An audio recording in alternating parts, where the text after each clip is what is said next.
раисони ҷумҳурии Тоҷикистон ва Қирғизистон бори дигар телефонӣ суҳбат карда вазъ дар марзи ду кишварро баррасӣ намуданд. Дафтари матбуоти президенти Тоҷикистон гуфт Эмомалии Раҳмон ва Содир Ҷабборов ҷараёни амалӣ шудани сӯзишҳои ҳосилшуда барои ба эътидол овардани вазъ дар минтақаҳои назди сарҳадиро баррасӣ карданд.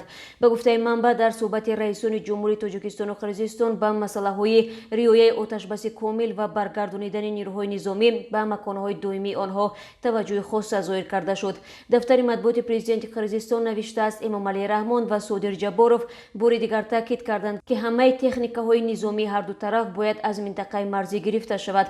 Раҳбарони ду кишвар сӯзиш карданд, ки барои назорати берун бурдани техникаҳо аз хатти марз комиссияи дуҷониба аз тарафи Тоҷикистон ва Қирғизистон ташкил карда шавад. Омадааст дар хабари дафтари матбуоти президенти Қирғизистон.